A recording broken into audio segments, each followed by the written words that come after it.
Peace and love, black families. The Prince of Pan-Africanism, Dr. Umar Johnson. We just finished our live feed of the weekly Tuesday morning Black Parent Teleconference. I wanted to come right back at you just for the day before I go into work, because yesterday I had the privilege of visiting the all-new Smithsonian National Museum of African American History and Culture. And I just want to give you my assessment of what I saw. Now, this is a museum that was signed into law by former President George W. Bush during his presidency 13 years ago. The idea was recommended to former President George W. Bush, by Representative John Lewis and other members of the United States Congress. Most of you remember Representative John Lewis. His character, his personalization was rendered to us in the movie Selma.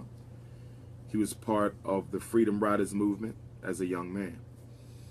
In his older years, he's obviously become a U.S. congressman and a icon, a national icon to many, out of Georgia. He's a U.S. rep out of Georgia. John Lewis, civil rights icon. He marched with Dr. King. He's one of the few remaining living leaders who actually has a direct connection to other greats. One of the few. So, Laura Bush, George W. Bush's wife, actually sits on the board of directors or trustees for this new Smithsonian National African American Museum. So this was a George Bush project. And when you understand George Bush, I think you will understand why some of you, like me, will take issue with the museum after you've had an opportunity to visit it. Now, many of you, as did many of the brothers and sisters who I saw at the museum yesterday, many of you will have no problem with the museum. You will think that it's a beautiful contribution to the black struggle. In fact, I would say probably 85% of African Americans who visit that museum will have no problem with what they see. But for 15% of us who have more than a superficial attachment, superficial love, and superficial commitment to African struggle, you're going to have a very serious problem with that museum. So let me just give you some of my observations and assessments. First of all, this museum cost $540 million. Let me say this again. This museum cost $540 million. That is almost half of $1 billion for this museum. Now, even if you like the museum, I want you to ask yourself a question when you go. Did what I just saw, take that back. Ask yourself, was what I just saw worth the $540 million price tag that was put on it? Ask yourself that.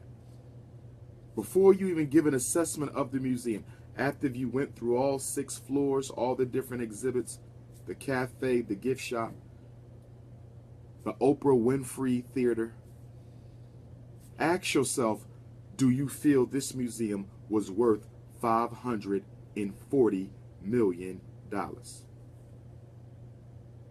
And then put that within the context that the same government that raised $540 million for this so-called museum won't even give you $2 million for a school, won't even give you $10 million for a hospital, won't give you a couple million for a bank, will not allocate millions to bring more black teachers into the school. They will not allocate money to improve the living conditions of black people in poverty. The same government that just spent $500 million on this museum won't even spend 1% of that to improve the lives of black people. So that's contradiction number one. That's contradiction number one. So when you go into this museum, and I'm going to simplify this for the sake of conversation, there are approximately 6 floors in this museum, approximately. There's 3 floors in the bottom that focus on history. And then there's 3 floors at the top that focus on contemporary African American culture. The here and the now. So the best way to proceed through the museum is to start at the bottom, which is the history, and then work your way up to today. So floor number 1 is slavery. Floor number 6 is where we are today. Okay? Now the first thing, many of you know what was my number 1 concern before going into this museum. I shared with you all that I was concerned that when I walk in this museum, it's going to start in slavery, given no context for the Great Ma'afa, given no historical interpretation of who we were before they stole us away, no explanation of the culture and civilization of African people before we got here, no talk of the various ethnic nations from which we come. We know that so many of us came from Ghana. We know that so many of us came from Nigeria. We know that so many of us came from what is now known as Liberia, Senegal, Sierra Leone, Congo. So you would expect a context to be created. Before we stole these people away from their ancestral homeland, they were doctors, they were lawyers, they were nation builders, they were civil engineers, they were deep into spirituality, they studied the universe. Provide a context for how slavery destroyed and imbalanced traditional African civilization. Provide a context for the intellectual theft. Provide a context for the theft of human life. You would expect that, right? But unfortunately, brothers and sisters, my concern, my fear that this museum was going to start in slavery, unfortunately, has proven to be true. The museum gives no historical narrative on who African people were before we were brought here enslaved. The museum starts in slavery. Yes, $540 million, and it starts in slavery. So that's number 1. Number 2, when you go through this first exhibit, the first floor, I'm going to say floor, they talk about our slavery, transatlantic slave trade, the different European countries that participated in it. Now, one of the biggest issues I had is there's some pictures on the wall that show how many slaves each European enslaving nation stole from Africa.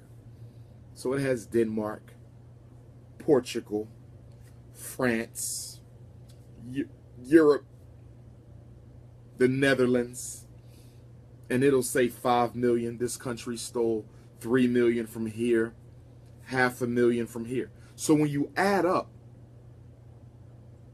all the slaves stolen from Africa, according to these Smithsonian pictures, you will draw the conclusion that only 13 million Africans were stolen from Africa, thanks to George Bush and Laura Bush. 13, when you add it up, you get 13, no more than 15 million. See, this is the subliminal programming. This is the subliminal disrespect. Only 15 million Africans were stolen from Africa and brought to America. We know that's a damn lie. We know that's a damn lie. And that doesn't even include the generations of enslaved Africans who were born in America through breeding farms from 1808 to 1865. See, you just don't count those who were brought. You have to count those who were born into the system of European chattel slavery. No conversation. 13 million. And then when you walk through the first floor, the slave floor, there's a statue of Thomas Jefferson. And if my memory serves me correctly, because I'm going to go again, because I was traumatized the first visit, so I need to go again. There's a statue of Thomas Jefferson. And if memory serves me correctly, the statue of Thomas Jefferson in the slavery exhibit. The statue of Thomas Jefferson in the slavery exhibit is taller.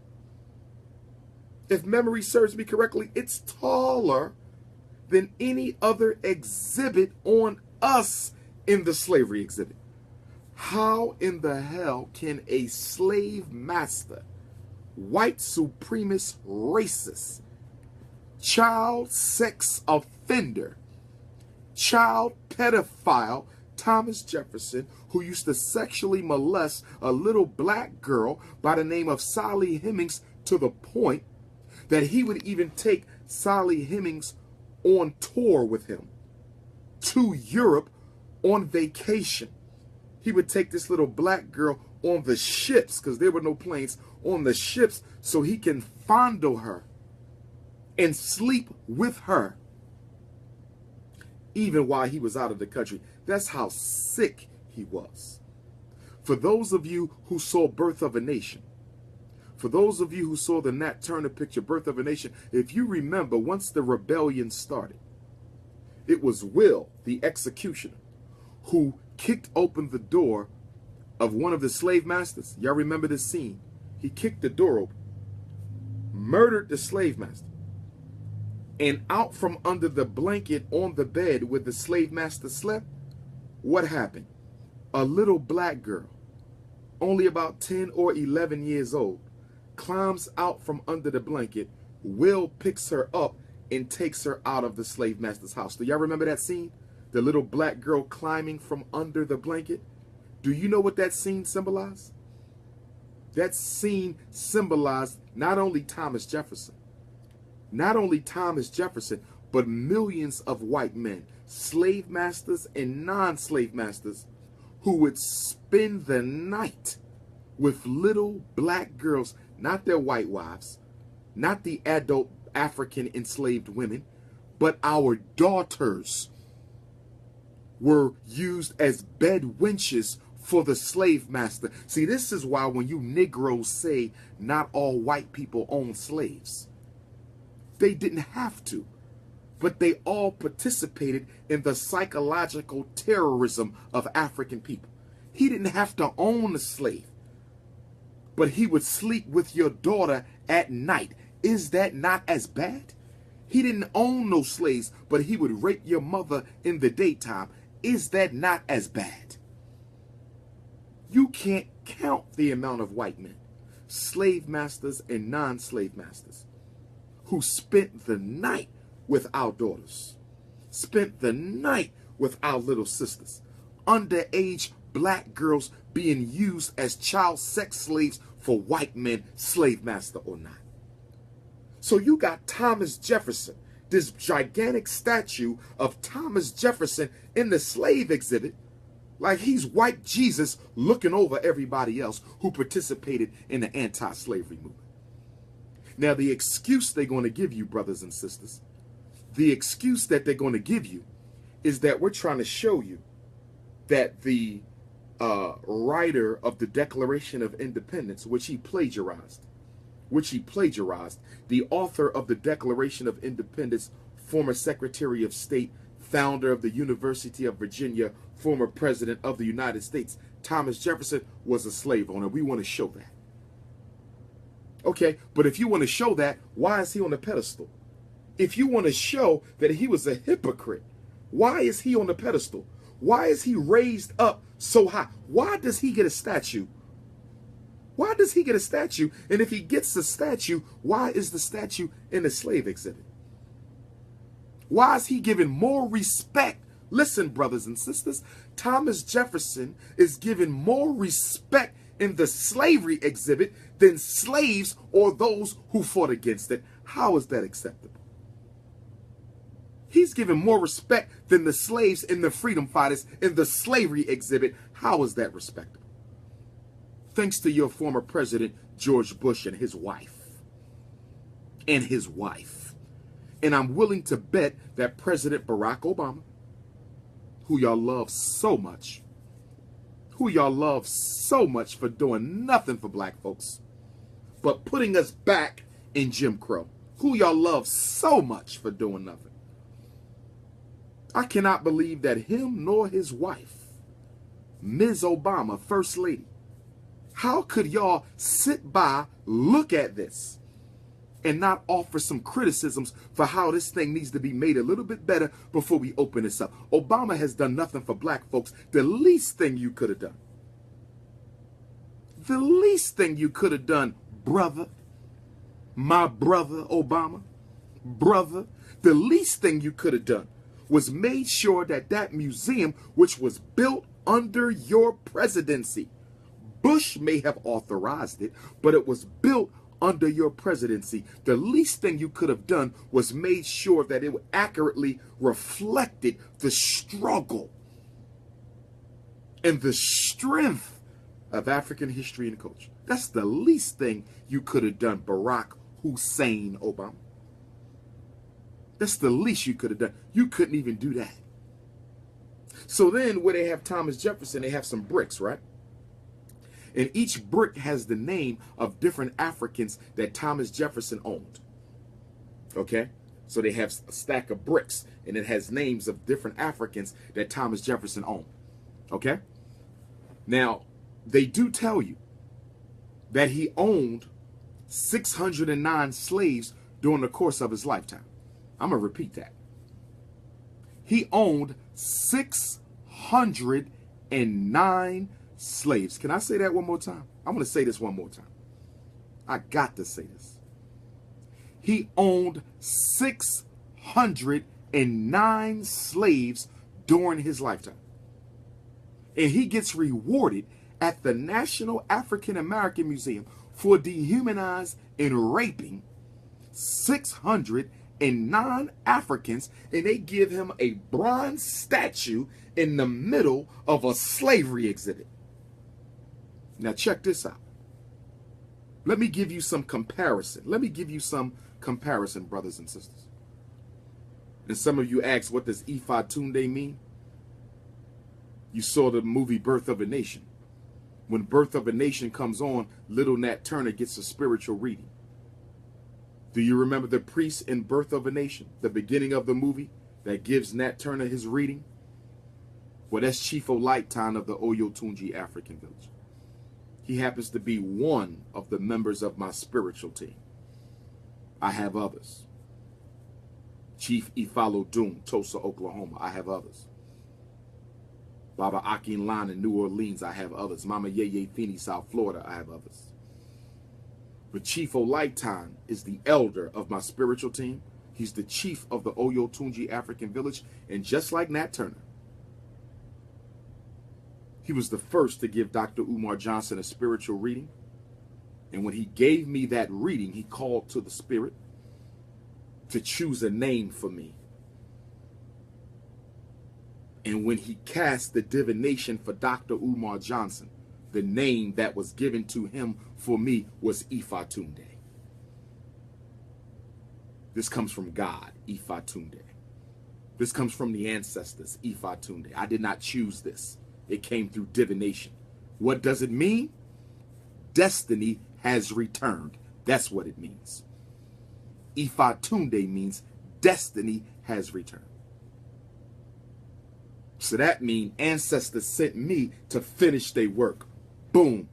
Facts. Ancestors sent me to finish their work. Facts. So let's get back to this.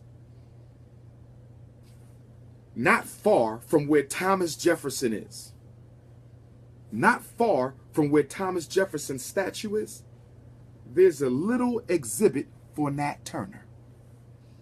There's a little exhibit for Nat. They have the name Nat Turner. And then inside of the glass case, there's a small little Bible that was donated to the Smithsonian Museum by a descendant of one of the white folks who survived the Nat Turner War. So one of the descendants of the white folk who survived the Nat Turner War dedicated their Bible to the museum. So the display is not even about Nat Turner. The display is about the white folks who survived Nat Turner. And all they do is put Nat Turner's name on the glass that contains the white Bible. And at the bottom, there's a little caption describing the Nat Turner War. So this is what Nat Turner gets. Nat Turner gets his name and a 5-sentence description of his place in black history. Thomas Jefferson gets a statue. You don't see the contradiction in that, my brothers and sisters? You don't see the disrespect in that, my brothers and sisters? Okay? Now, okay, you go through the slavery floor. You go to floor number 2, fight against slavery, Civil War. A lot of the same stuff you see in any museum. And that's another thing, brothers and sisters. The 3 history floors. Remember, 3 history floors on the bottom and then 3 contemporary floors on the top. The 3 history floors on the bottom, there was nothing innovative about it. There was no new information. It's the same stuff you see every museum you go to. $540 million? $540 million. And I'm walking, I'm like, okay, if you don't know this stuff, it'd be good to read it. It's worth y'all going to get an introduction to black history. It's good for introduction. But every museum got this stuff in there. Now, is there more in the Smithsonian? Yes, they have more printed information. They have more printed information. But the way in which they bring that information to life, I would say they paid very little attention and value to how they would express our struggle, how they would express our history, how they would express our culture. For example, Thomas Jefferson gets the statue, and then he gets a lot of bricks with the names of some of the slaves that he owned. They should have put the names of all 600. They didn't want to do that because they have to protect his image. White supremacy ain't about the truth. White supremacy is about power. And in order to control power, you have to protect the image of reality. You have to control the historical narrative. But when you look at Frederick Douglass, Harriet Tubman, who usually get a nice display in most museums, right? Okay? They didn't get that here. I thought Harriet Tubman was going to have some gigantic statue in the corner with pictures and lights. None of that. I thought my ancestor Fred was going to get some special tribute. None of that. Now, when you get to the Honorable Marcus Messiah Garvey, he get a nice little thing. They got the hat Garvey wore. They got a little medallion. The same picture. Then next to him, you have someone who borrowed from Marcus Garvey, the Honorable Elijah Muhammad. He get the same little square.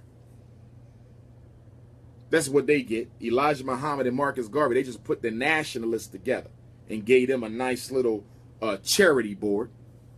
Thomas Jefferson got a statue. Marcus Garvey ain't got a statue. Something ain't right here.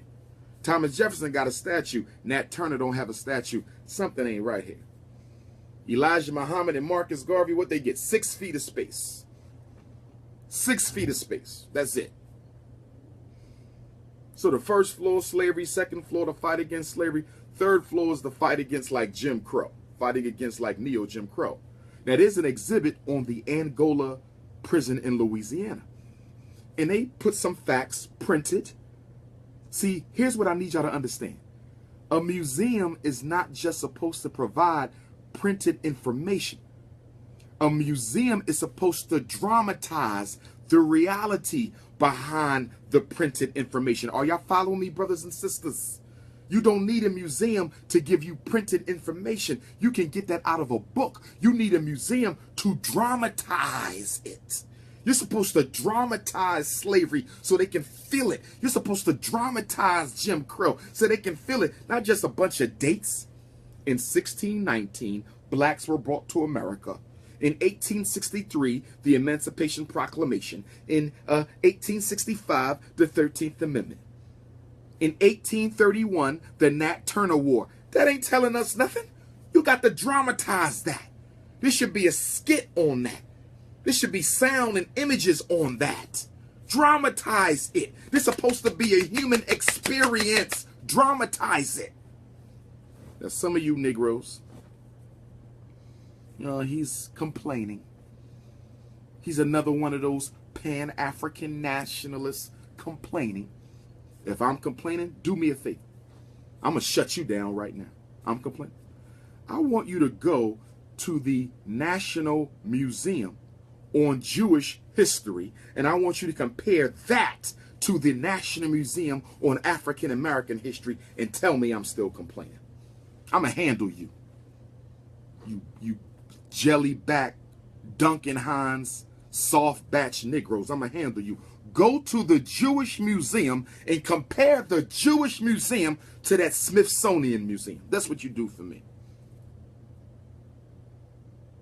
That's what you do for me. And tell me if they handled Jewish history, who did not build America, mind you. They did not build America, mind you. But look at how their history and culture is treated in their museums compared to that Smithsonian. What they do is they diminish the experience. Remember, the museum is not a university. This is not a course. This is not an objective course. A museum is supposed to be biased towards the people whose history and culture they are narrating. You're supposed to take an interest in the people you are narrating. You're supposed to dramatize the fight against slavery. Not no dates and facts. A picture here. Nat Turner? Nat Turner? You could have put up the police sketch that they drew for Nat Turner. They have a house in Jerusalem, Druryville, that they found that is a house where some of the killings took place. Why wasn't that house put in there? Why couldn't we walk into the house where Nat Turner slayed the serpent with his own weapon? Quote, slayed the serpent with his own. You're supposed to dramatize this. You dramatize Thomas Jefferson, but you don't dramatize Nat Turner, Marcus Garvey, the Honorable Elijah Muhammad. Now, don't get me wrong. They had a couple little videos in there, eyes on the same stuff. See, what bothered me about this museum, y'all, because it's brand new. Most museums, they were built 10, 20, 30 years ago, right? This is new. This is the Smithsonian. This is the National. This is Washington. So I'm thinking we're going to see new stuff, new information, it's the same old stuff. It's the same old black history. Nothing new or innovative in this. Facts. Now check this out. I'm walking through the museum. And there's a display case.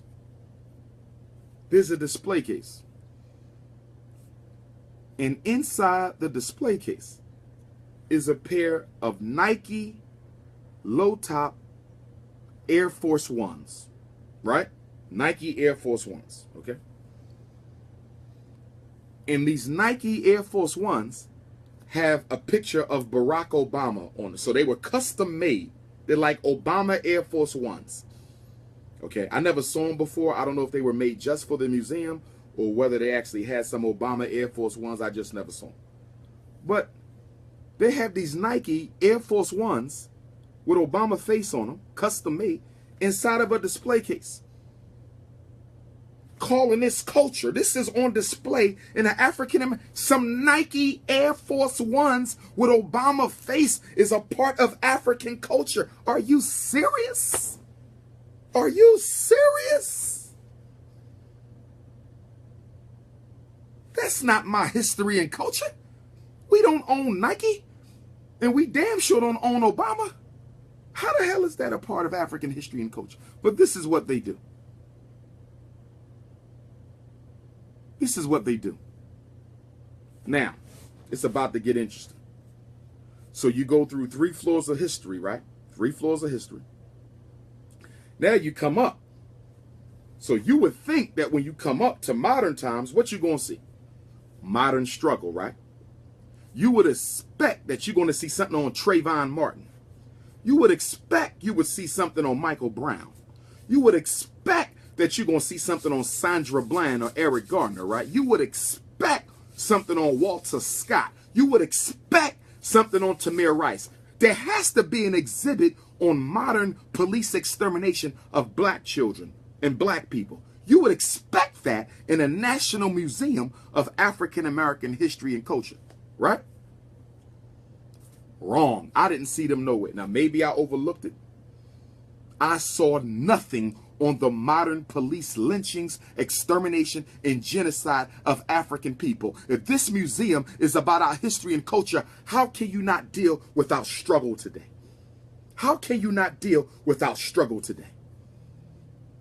But let me tell you what you do see. Mind you, you're going from history to the present. You're going from history to the present, right? You get up to the 4th floor. I don't even know what the hell the 4th floor was about. I don't know what that was. A wasted damn floor. I don't know what the hell that was. Okay? So let's go to the 5th floor. 5th floor and the 6th floor. Guess what the whole 5th floor is basically dedicated to? Not all of it, but most of it. The 5th floor is athletics. LeBron James, Venus and Serena Williams, okay, Jackie Robinson, Michael Jordan. Now check this out, brothers and sisters. I ain't got nothing against LeBron. Black man, black wife, I respect it. Serena Williams, Venus, I love what they done. Michael Jordan, as far as I'm concerned, he shouldn't have been in there because he got a white wife, white Cuban. His ass shouldn't have been. I'm sorry, ain't no black man with no white wife, nah, cut. But I understand. Greatest basketball player of all time. They had to throw him in there. But here's what I don't like. This is a museum on African American history and culture. You only have 3 floors for contemporary black culture. You only have 3, right? Because the other 3 was history, 3 now. How the hell you dedicate almost a whole floor to athletes? A whole floor to athletes. My damn history and culture ain't no damn basketball and football. You give that a whole floor? Listen to me, brothers and sisters. Listen to me. And don't you worry about that Dustin Jackson, because I'm going to block your ass soon when I'm done. So you ain't got to worry about making no more comments. Nut ass. But anyway, if this is about African history and culture, how do you find time? How do you find time to dedicate a whole floor to athletics? Do you know what that is saying? Y'all need to understand something, brothers and sisters. You're going to have people from around the world visiting this museum. You're going to have people from around people who want to know about you going to come here. They're going to come here. Arabs going to come. Chinese going to come. East Indians going to come. Mexicans going to come. White folks going to come. We want to learn about the Black American experience. Let's go to the National African American Museum.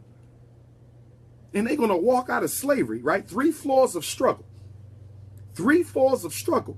And it's going to take them right to basketball and football and baseball and track and tennis. Are you serious?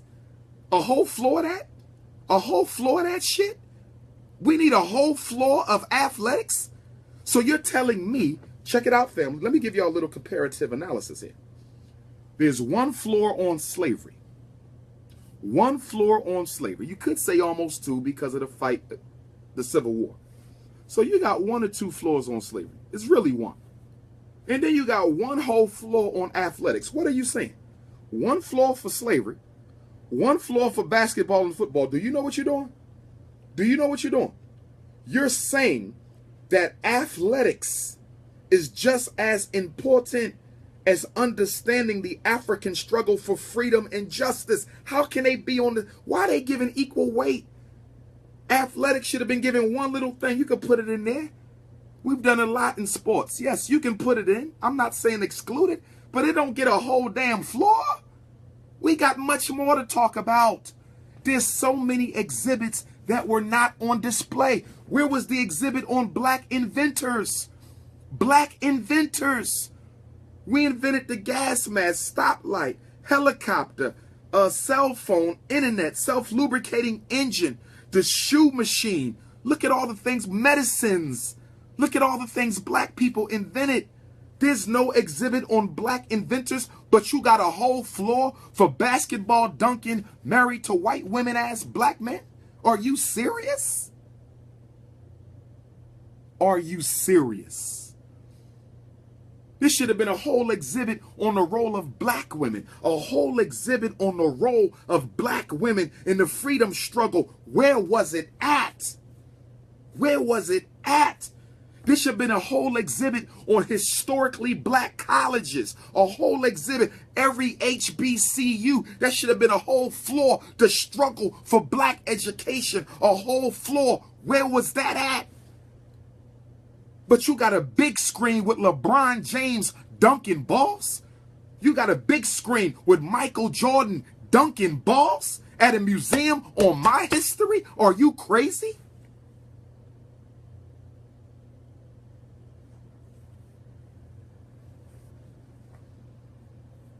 Insult.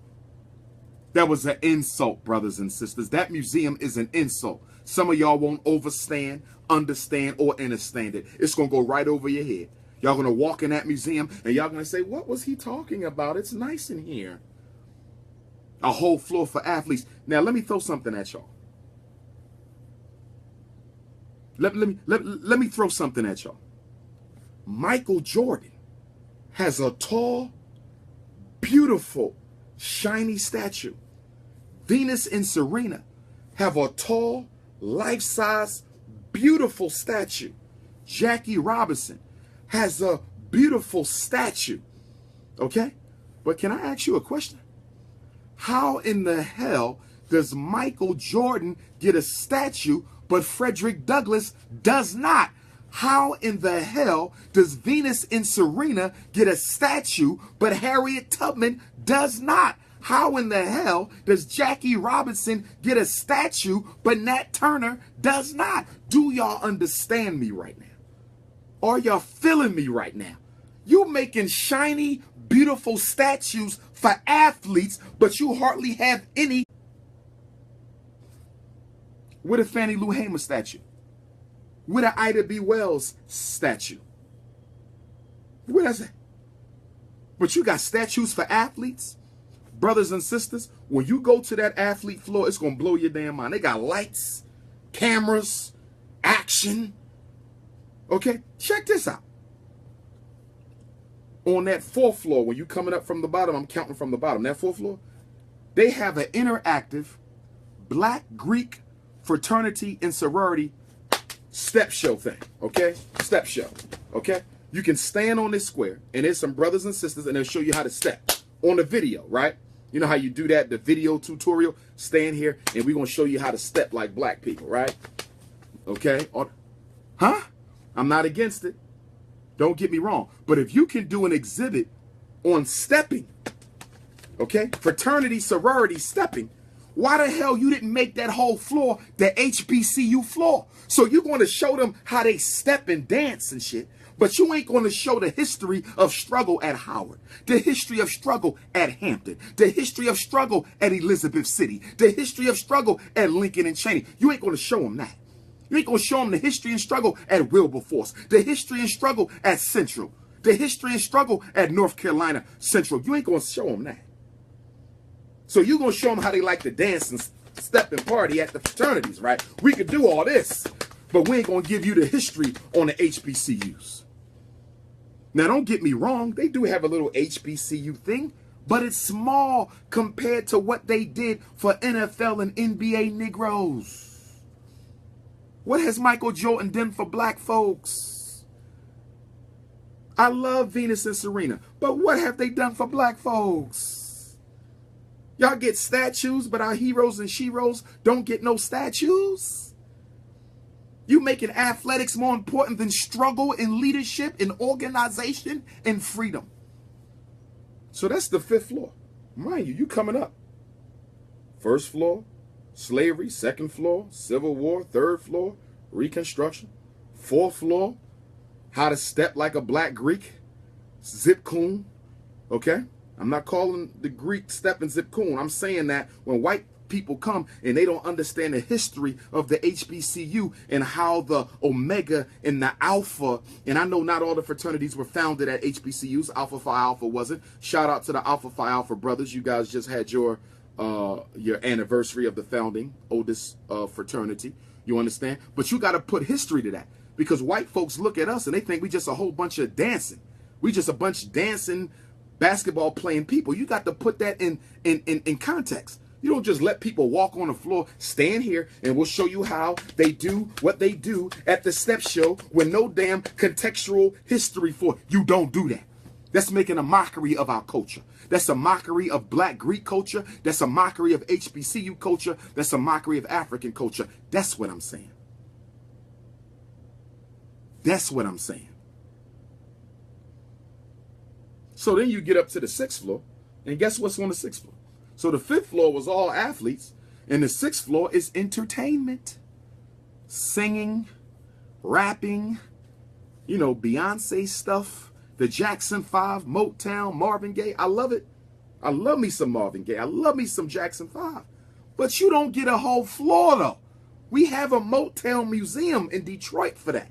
The original Hit Factory. We got that. Shout out to Detroit. I'll see y'all December 30th. We got that. But you don't need a whole floor for music. Who don't know about black music? That's all we talk about. Black music. We got the Soul Train for that.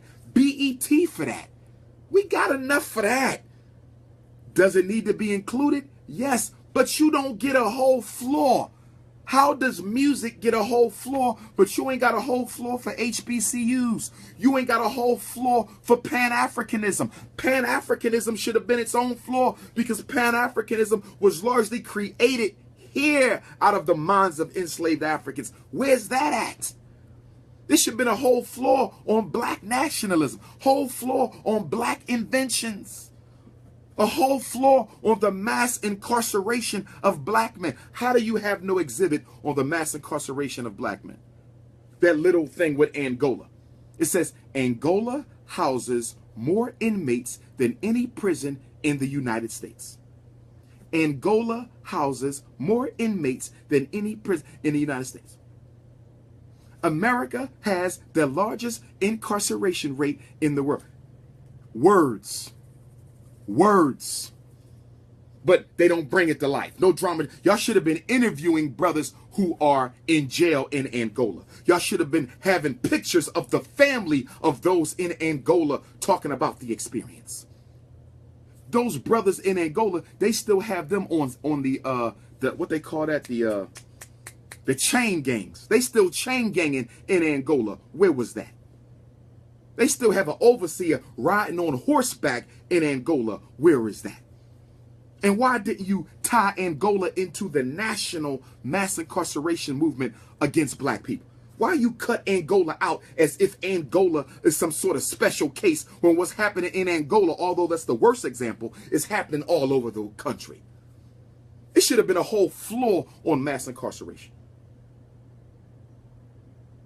With all the special ed going on, all the low test scores for black kids, all the ADHD, all the learning disability, this should have been a whole floor on the struggle to educate black children. Not in 1619, not in 1819, not in 1917, but in 2017.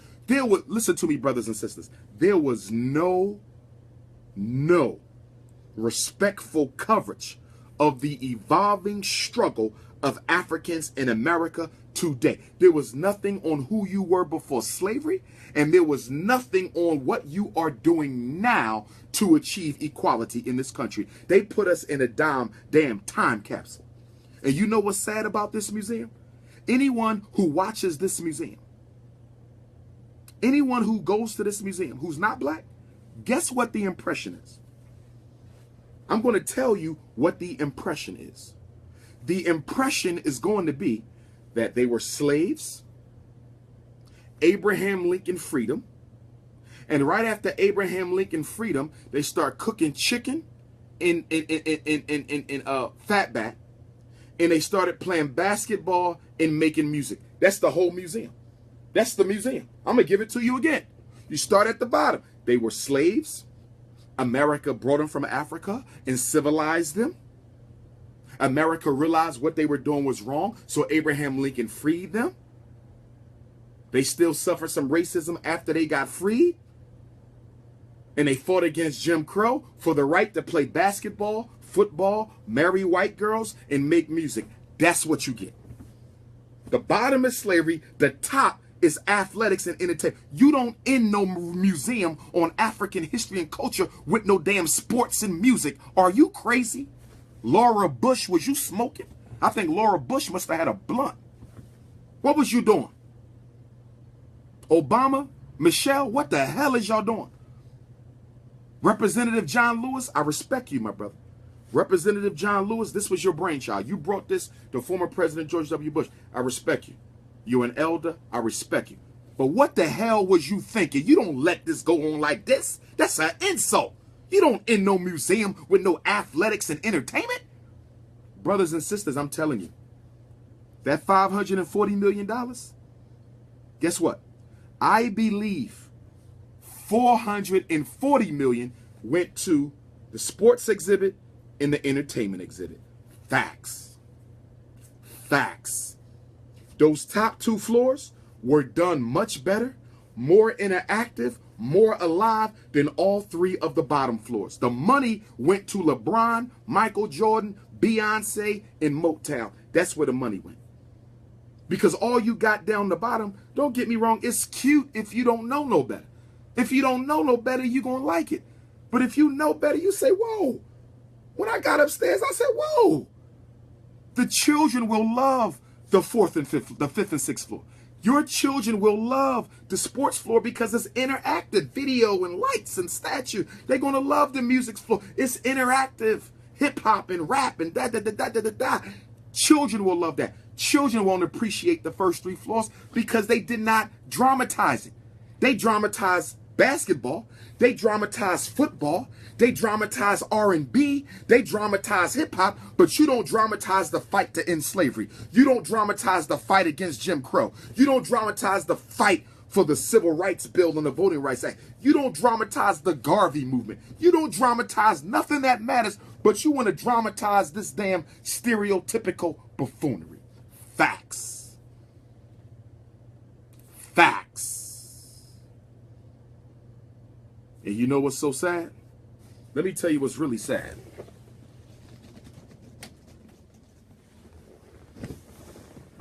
What's really sad is you Negroes are in the middle of a Christmas shopping spree.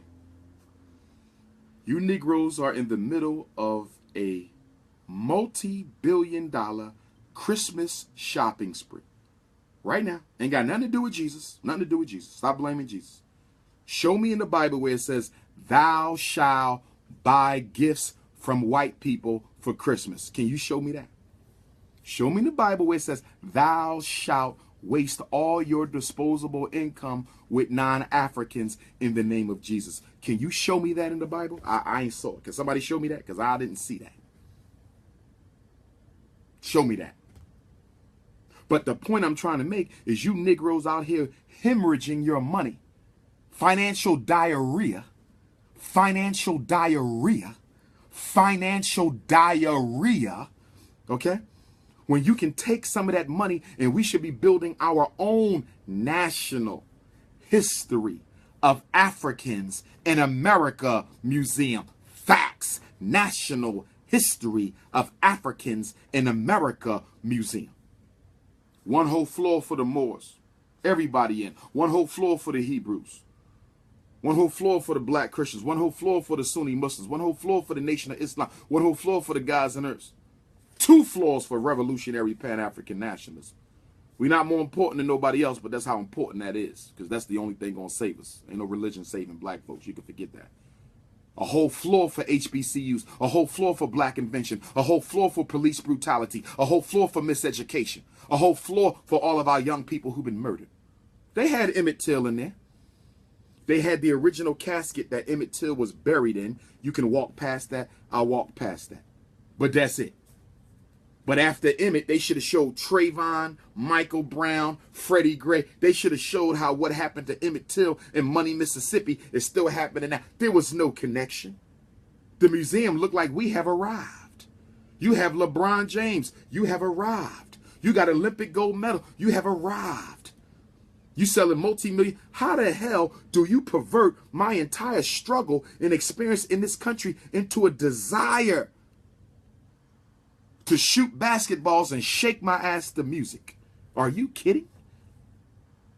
Or they have a pair of the first Air Jordans inside of a glass case. Did y'all hear that? They have a pair of the first Air Jordans, the black and red ones. Okay, my uncle gave me his first pair when I was little. They got the Air Jordans inside of a... That ain't no black history. You don't put that shit in no history museum. We don't control Nike. What the hell is y'all doing? Brothers and sisters, Obama sneakers, statues for athletes, no statues for heroes, nothing about the modern struggle, 12 million slaves. Now what I hear, because the federal government put up half of the 540 million. The federal government put up half of the 540 million. So from what I'm understanding, a lot of athletes gave money to make the museum a reality. So maybe Laura Bush and whoever else was involved in this ridiculous project, maybe they felt that they had to donate a whole floor to athletes and entertainers because athletes and entertainers played a large role in matching the federal allocation. Okay? So the feds put up half. Your tax money paid for half of that. Your tax money paid for half of that. Okay? And then the other half was contributions. But even still, listen, if Jerry Seinfeld donates $100 million to the National Museum on Jewish History, do you think Jerry Seinfeld is expecting a whole floor on Jews in Hollywood? No, he's not. Because this ain't about him. This ain't about Jews in Hollywood. It's about all Jews, right? So there's no excuse for making a whole floor for athletes and another whole floor for entertainers, because this ain't about them. And I'm not throwing them under the bus. This is not a disrespect for them, but it is disrespectful to put them ahead of those who fought for us to even be here. There would be no LeBron James if it wasn't for Dr. King. Do you understand? There would be no Serena Williams if it wasn't for Malcolm X, Ida B. Wells, Fannie Lou Hamer. Do you understand? So how do you give the children of the struggle more respect than those who actually struggle? Facts is not acceptable. It's not acceptable. Oh, I'm not done. I'm about to wrap this up because I got some evaluations to do. So after you go through this,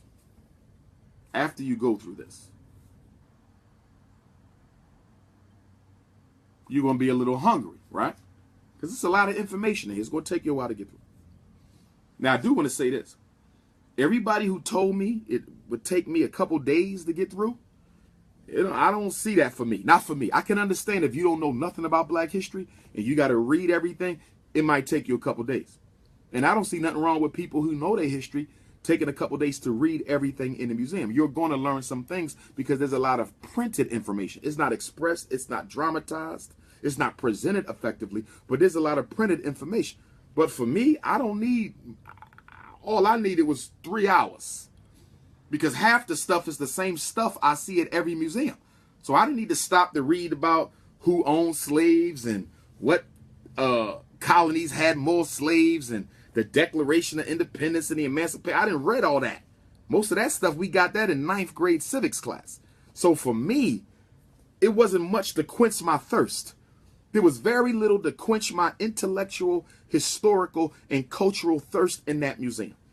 Now, some of y'all might say, well, yeah, but you know more than us on this. No, even for y'all, it might, I don't know. You got to see for yourself, but my children, Yes, my children can spend more time in there because they haven't mastered all of that yet. But a child ain't going to want to spend too much time on the first 3 floors. Your children going to want to go straight to LeBron and straight to Beyonce. They don't want the bottom because the bottom is not, they didn't spend the amount of time and effort and energy to develop and present the history. It's just a bunch of the same stuff.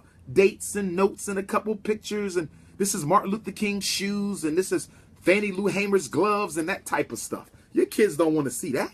They're not going to spend a lot of time down there because it's not presented. Now compare those bottom 3 history floors to the top 3.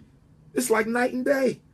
It's like, I'm telling you, they spent all the money on them damn statues for Michael Jordan and Serena in them. Okay? It's not acceptable. It's not acceptable. But I'm going to end on this. After you go through the museum, the exhibits, right? You're going to be somewhat hungry. You're going to be somewhat hungry, right? They got a cafe. So I went down to the cafe. I said, okay, let me see what they got. Let me see what they selling. African American Museum. I said, okay, what they're probably going to do, if I was in charge, I am going to have cuisine from the different African ethnic nations, not tribes. Tribes is a racist word. The different African ethnic nations and cultures. Millions came from Ghana. Let me put some Ghanaian food out. Show this is where they come from. Many came from Nigeria. Let me put some Igbo dishes out. A lot of enslaved Africans came from Igbo land. Let's put some Yoruba out. They came from Sierra Leone. Let's put some different dishes out to show what African Americans were eating in Africa before we stole them. So I'm thinking it's going to be a rich display of different cuisines from Africa. Do you think so? Do you want to know what I saw? I was there yesterday, memory fresh. Do you want to know what I saw? Macaroni and cheese, fried chicken, pork and beans. What else they have? Sweet potato pie, candied yams. Don't get me wrong. I love to eat these little things. But you don't put slave diet. You don't put stereotypical dishes from African American slavery in a museum on history and culture. It's supposed to be about history and culture. We didn't eat chitlins because we wanted to eat chitlins. We ate chitlins because all they let us eat was chitlins. We didn't do grits and shrimp because that was necessarily what we liked. It was because it was the cheapest thing. That's all we could get. Many of us were enslaved in Maryland, in Virginia, with a big fishing industry. So it was easy access to the shrimp. The master threw us the shrimp. That diet ain't culture. That's circumstance. We ate that because we had to eat that. You don't sell that shit in no museum for black history and culture. So let me get this right.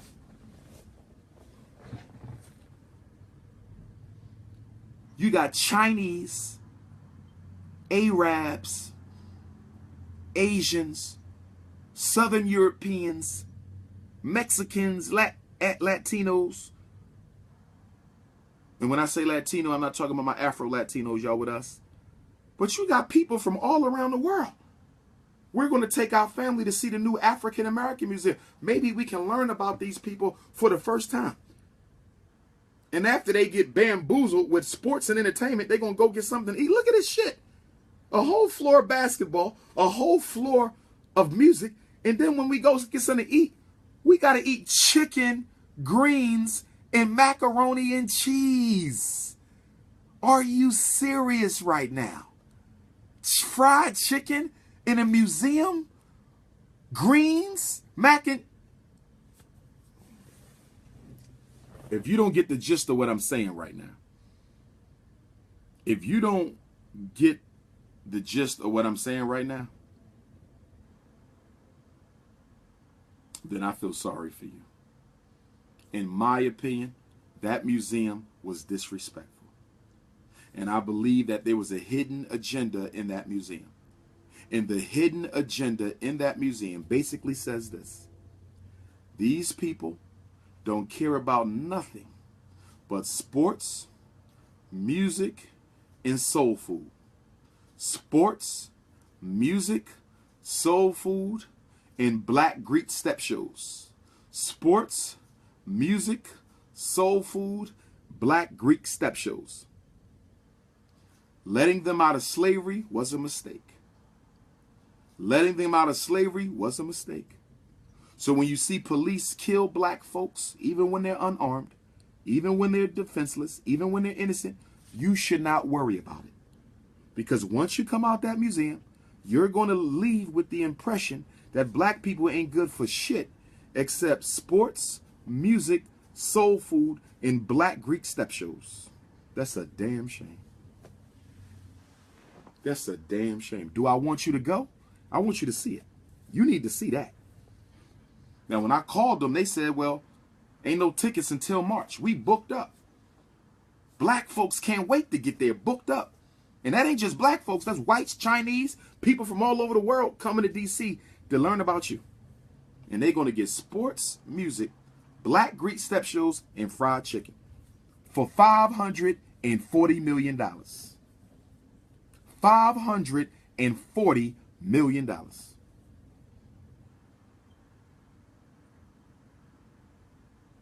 Embarrassing.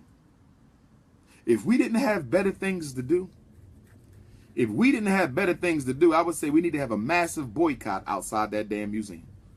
But we got some more pressing problems. I would say every black person need to go there. Don't even let nobody go in there.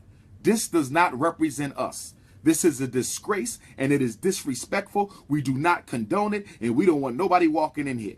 If we didn't have better things to do, we got other more important things to do right now. But that doesn't mean if they don't get that shit together, we may have to do just that. We may have to boycott the National African American Museum for significant, diabolical, strategic misrepresentation of true African history and culture. I am more than rap. I am more than slam dunks. I am more than chicken wings and collard greens and ham and pork and beans. So brothers and sisters, I'm about to wrap this up. Now some of y'all probably saying, Doc, I was about to take my family. Go ahead and take your family. If you can afford it, I live in Philly, so DC ain't but 2 hours.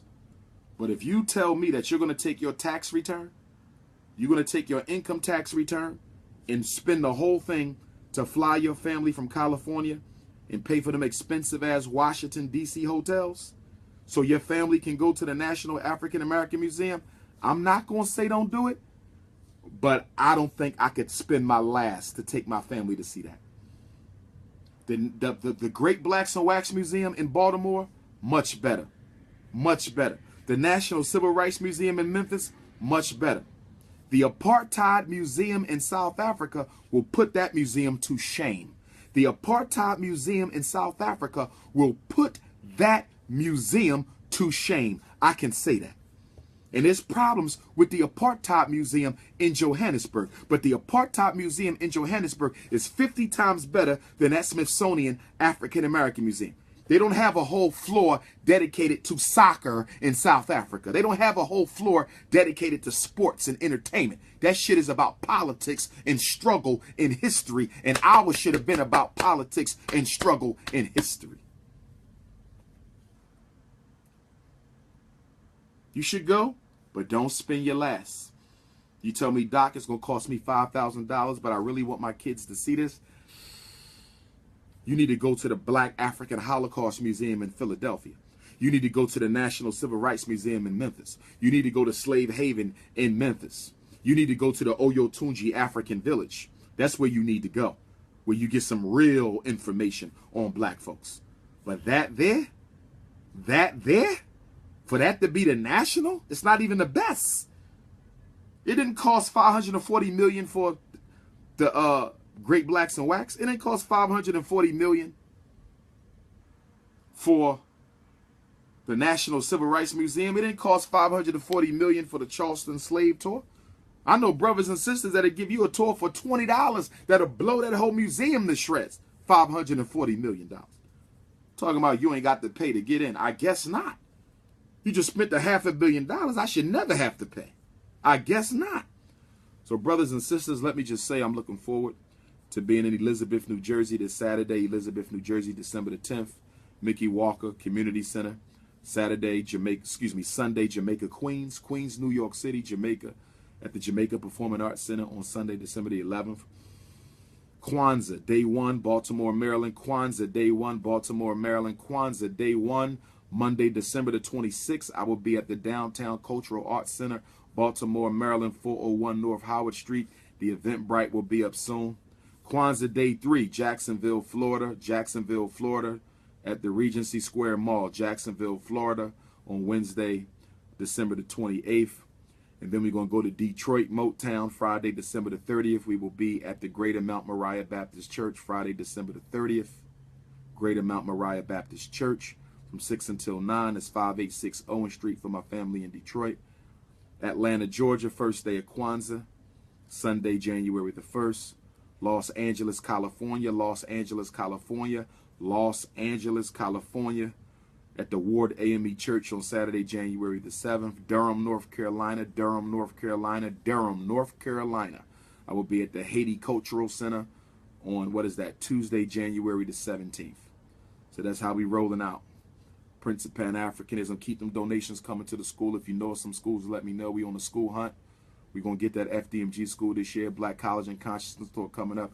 Repatriation Task Force updates is coming up. National Independent Black Parent Association Conference. Please join me.